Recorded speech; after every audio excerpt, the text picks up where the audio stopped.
Okay, the next lesson I'm going to talk about is staffing, selling, and customer service. Okay, some things you need to think about in your store. So, if you look at this store here, Best Foods, okay, you can run the store and kind of see what the situation is. Now, granted, it's going to take you through some steps, so you'll do some things with that. But once you get going, it's always a good idea to run your store and kind of see. If there's nobody working the cash register, your store will be closed, okay? So nobody can come in. You have to have someone working the cash register if it's going to be open, okay? So you have your stockers, your cashiers, and your salespeople. So if you go to actions and go to staffing, you got cashiers, stockers, and salespeople. So right now, they've only got stockers hired, okay? So that's why nobody's ever coming in the store, because the store's closed because there's no cashiers. So let's just add a cashier to every shift, okay? So we're at least open, okay, and see how effective that is. We just have 2 stockers for the 3 a.m. and 2 stockers from 11 p.m. So they're doing a late night stocking, kind of like Walmart does.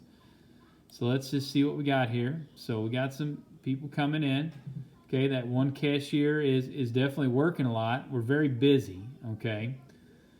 So that's a good thing. But what's happening to the shelves? We're going relatively empty pretty quick. So if I run this slow, you would see there's probably items that people are coming in to get, and they're not on the shelves, okay? So that's a problem.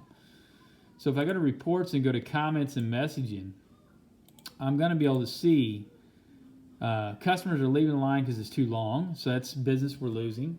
They're looking for items like peanut butter and stuff that they can't find, white bread, hot dogs, wheat. So a lot of these people are saying the same thing. So that's lost opportunities for sales.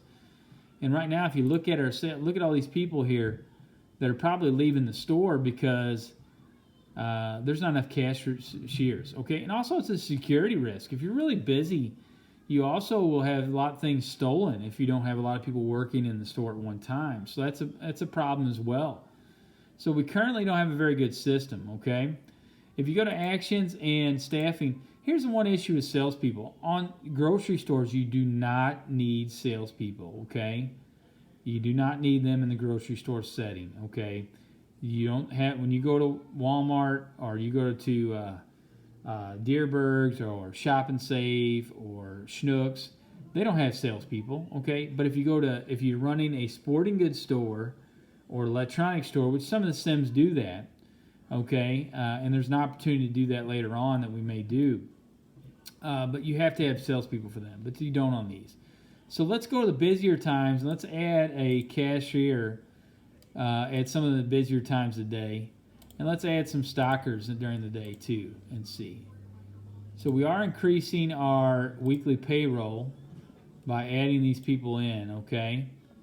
So you're going to see a jump in payroll. So if I go to actions and go back, see our payroll went up to $4,000. So you're spending more money, but you got to have people to work the store. So that's an important part of it. So let's see if we get an increase in sales.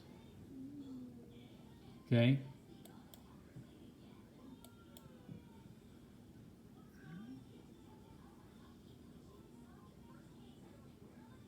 Okay, notice our shelves are staying pretty stocked for the most part. Granted, we are getting some busier times of day.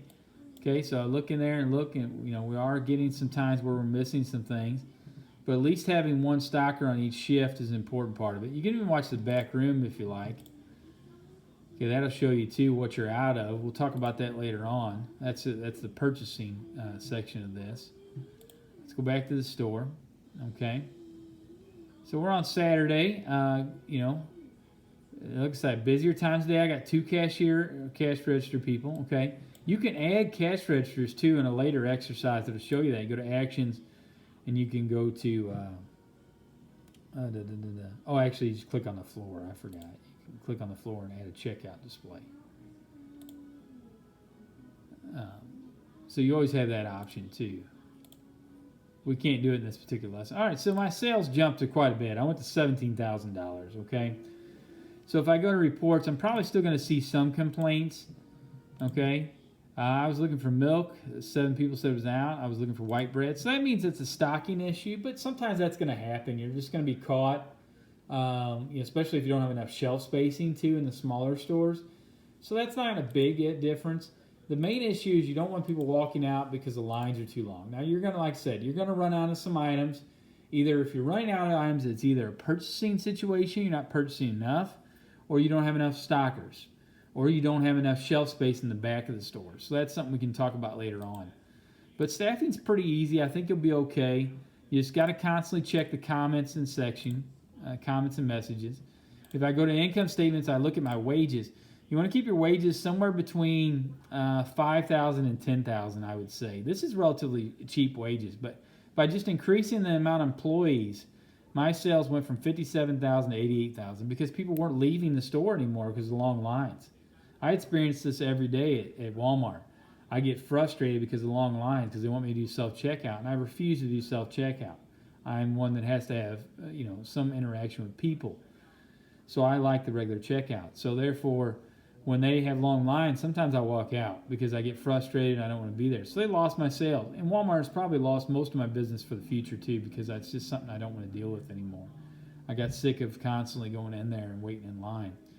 So increasing your wages, increased revenue, okay? But you need to make sure, like I said, you do it effectively. You don't want to have, there's no point in having 3 cash register people at this time. I may increase maybe one person there at a busier time of day and see if that's effective too. Let me just add an extra hour or 3 hours where I have another cash register person. And I could always add more stockers if I need be, but I think I've got it pretty much squared away. I may have even gave you a lot of the answers for this particular one. Okay, so just adding an extra hour or so didn't really do much for me because that's probably not a busier time of day. I actually lost money adding that extra cash register person during that time. So that's what you got to look at there, putting people in the right spot at the right time. You don't want to have a bunch of people working extra shifts and not working. So if I put, 2 people on the cash register at 3 a.m. and 11 p.m., that's probably not going to be very effective because not many people shop at that time of day.